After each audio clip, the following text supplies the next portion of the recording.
السلام علیکم ناظرین، آپ دیکھتے ہیں ہم سوشل ایشوز پہ بات کرتے ہوتے ہیں۔ بہت سی ایسی فیملیز ہمارے پاس آتی ہیں اپنے مسئلے مسائل کو لے کے، اور ہم ان کی آواز کو آپ لوگوں تک پہنچاتے ہیں۔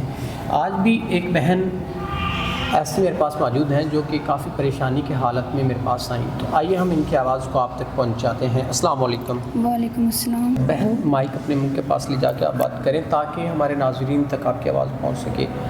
تو بتائیں، کیا زندگی کے مسئلے مسائل ہیں، کیا پریشانیاں ہیں جن کی وجہ سے آپ پریشان ہیں؟ میں 5 سال کی تھی جب میرے والدین ایک روڈ ایکسیڈنٹ میں انتقال کر گئے۔ میں اکیلی نانی اور نانا کے پاس رہتی تھی۔ کچھ عرصہ گزر جانے کے بعد نانا نانی دونوں چل بسے، میں اکیلی ہو گئی۔ ماموں نے شادی کر لی اور ممانی سارا دن مجھ سے کام لیتی، پھر ماموں کو طرح طرح کی باتیں بتاتی۔ میں بہت تنگ حالات میں آ کے مجھے کھانا بھی نہیں دیتی۔ میں حالات سے تنگ آ کر گھر سے نکل آئی اور لوگوں کے گھروں میں کام کرنا شروع کر دیا۔ میں انہی کے گھر میں رہتی تھی، لیکن اب میں چاہتی ہوں کوئی اچھا نیک انسان ہو جو میری عزت کرے، مخلص رہے اور میرے ساتھ نکاح کرے۔ ناظرین، یہ بہن چاہتی ہیں کہ ایسا انسان جو ان کے معاملات زندگی کو سمجھے، ان کی ضروریات زندگی کو سمجھے اور ان سے نکاح کرے۔